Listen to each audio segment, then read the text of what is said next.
नगीना से माननीय चंद्रशेखर आज़ाद जी चुनाव लड़ रहे हैं। देश का प्रधानमंत्री भी अगर आकर वहाँ का वो रोड शो कर ले, चाहे वो सभाएं कर ले, उसे भी मुंह की खानी पड़ेगी। नरेंद्र मोदी को लड़ा लीजिए यहाँ पर बराबर में आके।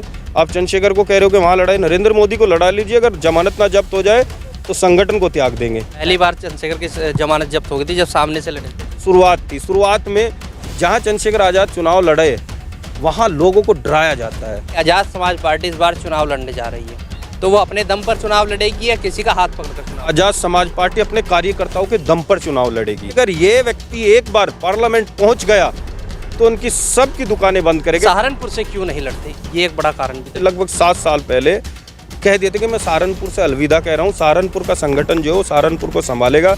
लोग तो कह रहे हैं कि बहन जी को इस बार प्रधानमंत्री बनाना है। पिछली बार मुख्यमंत्री बना रहे थे, 2019 में प्रधानमंत्री बना रहे थे, 0। भीम आर्मी लगातार अपनी आवाज़ को बुलंद कर रही है। बातचीत करने के लिए हमारे साथ भीम आर्मी के प्रदेश उपाध्यक्ष प्रवीण गौतम जी मौजूद है। प्रवीण भाई, आज अगर बात करें, लोकसभा चुनाव है, क्योंकि इसमें फैसला हो जाएगा कि अब प्रधानमंत्री कौन बनेगा, लेकिन उससे पहले ये भी है कि आज़ाद समाज पार्टी इस बार चुनाव लड़ने जा रही है, तो वो अपने दम पर चुनाव लड़ेगी या किसी का हाथ पकड़कर चुनाव लड़ेगी?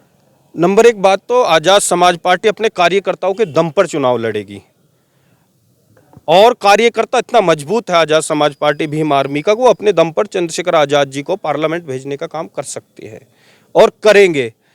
नगीना से माननीय चंद्रशेखर आज़ाद जी चुनाव लड़ रहे हैं, और उस चुनाव में जो आज का समीकरण है, देश का प्रधानमंत्री भी अगर आकर वहाँ कर कुछ भी करता है, चाहे वो रोड शो कर ले, चाहे वो सभाएं कर ले, उसे भी मुंह की खानी पड़ेगी। क्योंकि चंद्रशेखर आज़ाद की लोकप्रियता जो वर्तमान में है, चंद्रशेखर आज़ाद से भारतीय जनता पार्टी नहीं घबराती है। वर्तमान में जो सरकारें, वर्तमान में जो राजनीतिक पार्टियां हैं, चाहे बसपा ले लो, चाहे समाजवादी ले लो, इन सबको डर लगता है चंद्रशेखर आज़ाद की लोकप्रियता से। कारण ये है कि अगर ये व्यक्ति एक बार पार्लियामेंट पहुंच गया तो उनकी सबकी दुकानें बंद करेगा, क्योंकि ये वही व्यक्ति है जो हमेशा दबे कुचले पीड़ित समाज की आवाज़ को बुलंद करता रहा। एक बार वो वहाँ पहुँच गया तो जब वहाँ दहाड़ेगा तो उनकी सरकारें जो ये फालतू फर्जी सरकारें जो आज तक बनती आई हैं, उन सब का पत्ता साफ आने वाले वक्त में चंद्रशेखर आज़ाद की आज़ाद समाज पार्टी ही करेगी। आप कह रहे हैं कि प्रधानमंत्री अगर नगीना में आके प्रचार करे तो चंद्रशेखर भी उनको पीछे छोड़ देंगे, लेकिन चंद्रशेखर अगर जहां प्रधानमंत्री चुनाव लड़ रहे हैं वहां से लड़ ले। देखिए, बात सुनिए, जो समाज की मांग है, जो संगठन की मांग है, क्योंकि नगीना धामपुर एक ऐसी सीट है जहाँ से अनेकों नेता तैयार हुए हैं, लेकिन वहाँ का जो समाज है वो हमेशा अपेक्षित रहा है। जिस समाज ने मायावती जैसी लीडर को जिताकर भेजा हो, रामविलास पासवान जैसे को भेजा हो जिताकर, मीरा कुमारी को भेजा हो, जिस समाज ने, वो फिर भी अपेक्षित रह गया हो। अगर वहाँ से चंद्रशेखर आज़ाद चुनाव जीतकर उस अपेक्षित समाज को अपेक्षाओं में तब्दील करता है तो इससे बड़ा कोई काम नहीं होगा। नरेंद्र मोदी को लड़ा लीजिए यहाँ पर बराबर में आके। आप चंद्रशेखर को कह रहे हो कि वहाँ लड़ाई, नरेंद्र मोदी को लड़ा लीजिए। अगर जमानत ना जब्त हो जाए तो संगठन को त्याग देंगे। पहली बार चंद्रशेखर की जमानत जब्त हो गई थी जब सामने से लड़े थे। देखिए, चुनाव राजनीति का शुरुआती 2020 में राजनीतिक पार्टी का उद्घोष हुआ, उसी के बाद तत्काल सरकार ने लॉकडाउन लगा दिया। और तो जिस दिन पार्टी का जिस दिन उद्घोष होना था, उसका वो नामकरण होना था, उसी दिन बीजेपी सरकार के नुमाइंदों ने ताला लगा दिया था, जहाँ नोएडा में जहाँ उसकी उद्घोषणा वो होनी थी। तो डर तो उसी दिन से शुरू हो गया था। शुरुआत में जहाँ चंद्रशेखर आज़ाद चुनाव लड़े वहाँ लोगों को डराया जाता है, वहाँ लोग घर से बाहर तक नहीं निकलते, डरते हैं, क्योंकि इनकी जो गंदी राजनीति डराने की, वो वहाँ पर बड़े ही जोरों शोरों से थी। लेकिन धीरे धीरे समाज में तब्दीली आ रही है, परिवर्तन आ रहा है, और परिवर्तन के साथ ये सरकार 2024 में तो जाना निश्चित है। चलो ठीक है, बात कर लेते हैं। नगीने से चंद्रशेखर चुनाव लड़े, सहारनपुर से क्यों नहीं लड़ते, ये एक बड़ा कारण भी था, क्योंकि यहीं से पार्टी निकल कर आई है, यहाँ एक अच्छा वजूद भी है। सहारनपुर का चुनाव ना लड़ने का कारण ये है कि सहारनपुर के जो सारे लीडर हमारे सहारनपुर से हैं, उन सब से चर्चा की गई। ये सहारनपुर उन्हीं के हाथ में छोड़ दिया गया कि सहारनपुर से तो उन्होंने आज से लगभग 7 साल पहले कह दिए थे कि मैं सहारनपुर से अलविदा कह रहा हूँ। सहारनपुर का संगठन जो है वो सहारनपुर को संभालेगा। यहाँ की राजनीति भी, यहाँ सामाजिक नीति भी, सारा का सारा जो सहारनपुर का संगठन है। हमारे राष्ट्रीय महासचिव कमल सिंह वालिया जी हैं, हमारे राष्ट्रीय अध्यक्ष विनय रतन जी हैं, और संगठन के आला अधिकारी सभी यहीं से हैं। तो ये सहारनपुर तो उनके उसमें है, वो जब चाहे जिसे चाहे वो लड़ाएंगे। और जो पार्टी संगठन का जो निर्णय था वो नगीना धामपुर से लड़ाने का था, उसी को सर्वे मानकर वहाँ से चुनाव लड़ाने का काम कर रहे हैं। लग रहा है कि भाई एक ही सीट से चुनाव लड़ा जाएगा या और भी सीट दी जाएगी किसी को? देखिए, वैसे तो पूरा का पूरा फोकस है कि हम नेता को पहले वहाँ भेजेंगे जहाँ से शिक्षा, सुरक्षा, चिकित्सा, रोजगार का प्रबंध होता है। आज अगर समाज पिछड़ रहा है, अगर आज इन्हें सुरक्षा होती इनके साथ तो आज वो बच्चा मारा नहीं जाता। अगर इनके पास शिक्षा होती तो आज ये, अभी मास्टर जी से बात हुई ना, बीटेक है, बीएड है, फिर भी आज यहाँ बेरोजगार फिर रहे हैं। अगर चिकित्सा होती तो जैसे लोग हमने मरते देखे वो नहीं मरते। जिस दिन चंद्रशेखर आज़ाद वहाँ जाएगा तो हर 5 साल बाद बड़े से बड़े हर जगह से चुनाव लड़के नेता तैयार होंगे और वो धीरे धीरे वहाँ तक पहुँचेंगे जहाँ समाज को ये चारों चीज़ें मिलेंगी।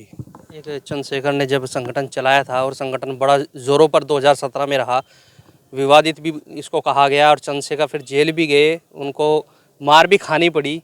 तो अब लगता है कि जो चंद्रशेखर ने उस टाइम पे कहा था कि मैं पार्टी नहीं बनाऊंगा और अब पार्टी बना के चुनाव लड़ना पड़ रहा है। ये प्रश्न बार बार आता है। 47 लोग थे जेल में, उसमें से एक मैं भी था। राजनीतिक पार्टी नहीं बनानी थी, बनाने की इच्छा भी नहीं थी, सामाजिक संगठन चलाने की इच्छा थी। लेकिन सामाजिक संगठन तब मजबूत चलता है जब उसके पीछे कोई राजनीतिक पार्टी का हाथ हो। राजनीतिक पार्टी की संरक्षण में सामाजिक संगठन चल सकता है। आरएसएस का नाम सुना है? भारतीय जनता पार्टी का संरक्षण है, नहीं है? जब हमारी पार्टी ने ही हमसे मुंह मोड़ लिया था, हर रोज भैया मुकदमे होते थे अगर राजनीतिक पार्टी ना होती। 2020 के बाद बता दी किस पे मुकदमे है, क्योंकि हमें पता लग गया कि हम सामाजिक संगठन से आवाज़ तो बुलंद कर सकते लेकिन समाज को न्याय नहीं दिला सकते। न्याय दिलाने के लिए हमें राजनीति में आना पड़ेगा। साहब काशीराम राजनीति में बाबा साहब अम्बेडकर की पार्टी होते हुए, क्योंकि वहाँ भी अन्याय की एक घटना वो शुरू हो गई थी।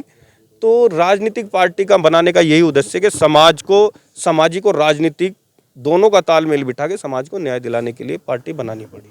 आपने कहा है कि भाई एक पार्टी ने साथ छोड़ दिया था, बहुजन समाज पार्टी की आप सीधे सीधे बात कर रहे हैं। कभी साथ ही नहीं दिया। हाँ, तो आप भी पहले बहुजन समाज पार्टी को सपोर्ट करते रहे हैं, लेकिन अचानक से अब आपको लगता है कि उत्तर प्रदेश में उसका वजूद घटा है कि कारण यही है कि चंद्रशेखर उठ रहे हैं? देखिए, जो समाज की बात करेगा वही उठेगा। समाज ने कांग्रेस को भी उठाया है, समाज ने बहुजन समाज पार्टी को भी उठाया है, लेकिन जब तक बहुजन समाज पार्टी साहब काशीराम के मिशन पर समर्पित थी तब तक समाज ने साथ दिया। और जो उनकी लड़ाई, हक की लड़ाई लड़ेगा, समाज उसके साथ खड़ा होगा। लोग तो कह रहे हैं कि बहन जी को इस बार प्रधानमंत्री बनाना है। पिछली बार मुख्यमंत्री बना रहे थे, 2019 में प्रधानमंत्री बना रहे थे, जीरो। अब गठबंधन इस भारतीय जनता पार्टी से निजात दिलाने के लिए कारागार पहल है। उस पहल से दूरी बनाने का मतलब है कि आप समझ सकते हो कि कहाँ किसकी सोच चल रही है। तो बहुत चीज़ें हैं। अब लोगों को, परिवार को बचाने का मामला चल गया है, उसे समाज से कोई मतलब नहीं है। समाज से जब मतलब था, मैं मानता हूँ कि उससे संघर्षशील महिला इस देश के अंदर जन्म नहीं ले सकती, क्योंकि जिस जाति में वो जन्मी है उस जाति के संघर्ष से वो प्रदेश की मुख्यमंत्री बनी। लेकिन जैसे जैसे परिवार, साहब काशीराम का भी तो परिवार है, उसने तो कभी परिवार की बात नहीं की है। जैसे जैसे परिवार का प्रभाव बढ़ा वैसे ही बहन कुमारी मायावती की विचारधारा में भी परिवर्तन आया है। और परिवार को बचाने के लिए ही आज कहीं ना कहीं वह ऐसी पार्टी को, जो अंदर खानी लगता है, महसूस होता है, समाज को अंदर खानी महसूस होता है, मुझे नहीं, पूरे समाज को, बहुजन समाज को, दलितों, मुस्लिमों, पिछड़ाओं, आदिवासियों, सबको महसूस होता है कि कहीं ना कहीं अपने परिवार को बचाने के लिए वह ऐसी पार्टी का साथ दे रही है जो पार्टी कहीं ना कहीं इस बहुजन समाज को दमनकारी सोच रखते हुए कार्य कर रही है। आखिरी सवाल आपसे कि आज़ाद समाज पार्टी और चंद्रशेखर पर एक आरोप बहुत बड़ा लगता रहा है कि वो युवाओं पर मुकदमे दर्ज कराते हैं। एक आदमी सामने आके बता दे कि मुकदमा किस पे कराया। मेरे पे मुकदमा, मैं तो आज भी संगठन में काम करता हूँ। 47 के 47 लोग आज भी संगठन पार्टी में काम करते हैं। और एक बात बताइए, जो कहते हैं मुकदमे लगाते हैं उनके परिवार से बताइए कितनों, जो आदमी कहते हैं, ये क्वेश्चन करते हैं कि भीम आर्मी तो युवाओं पे मुकदमा लगाते हैं, उसका परिवार का एक आदमी का नाम बता दे कि मुकदमे मेरे परिवार पे लगाए हैं। और मुकदमा कोई ऐसे वैसे में नहीं लगता है, मुकदमा लगता है संघर्षों में, मुकदमा लगता है गलत के खिलाफ आवाज़ उठाने में। अब एक बात बताइए, अभी चुनाव आ रहे हैं, कम से कम 50 लोगों के नाम जाएंगे एक साथ 16 में, वो भी तो मुकदमे लगते हैं। कहाँ नहीं मुकदमे लगे? सरकार तो अभी देखिए, अभी किस प्रकार से क्या कार्रवाइयाँ कर रही है, हर रोज दूसरे तीसरे दिन मुकदमे लग रहे हैं। वो चंद्रशेखर थोड़े ही लगवा रहा है। अगर चंद्रशेखर ने जितने भी लोग संघर्ष के साथ उसके साथ रहे हैं, मुकदमे उन पे हैं। और किसी पे मुकदमे नहीं है। और मुकदमे लगवाने का मामला, जो कहते हैं मुकदमे लगवा रहे हैं, एक आदमी सामने आके कहते कि मेरे परिवार के जो सदस्य है वो चंद्रशेखर की वजह से मुकदमे लगे हैं, नहीं, ये सब झूठ है, सिर्फ बदनाम करने की नीति है, इसके अलावा कुछ नहीं है। देखिए ये भीम आर्मी के प्रदेश उपाध्यक्ष प्रवीण गौतम, इन्होंने कहा है कि जो चंद्रशेखर की पार्टी है वो इस बार अपने दम पर चुनाव लड़ेगी, लेकिन अपने दम पर चुनाव लड़ेगी। और प्रधानमंत्री नरेंद्र मोदी को भी कहा गया कि अगर वहाँ से भी प्रचार करे तो भारतीय जनता पार्टी भी वहाँ से नहीं जीत पाएगी, क्योंकि आज़ाद समाज पार्टी अपना एक बड़ा वजूद वहाँ पर मान रही है। लेकिन वक्त बताएगा कि इस बार चंद्रशेखर जीत पाते हैं या नहीं। इस वीडियो के बारे में क्या राय है कमेंट्स में जो बता। अगर आप ये खबर फेसबुक पर देख रहे हैं तो वीडियो को लाइक करके पेज को फॉलो करें। इसके अलावा अगर आप इस खबर से यूट्यूब के जरिए जुड़े हैं तो चैनल को सब्सक्राइब करके बेल आइकन दबाना बिल्कुल ना भूलें। नमस्कार।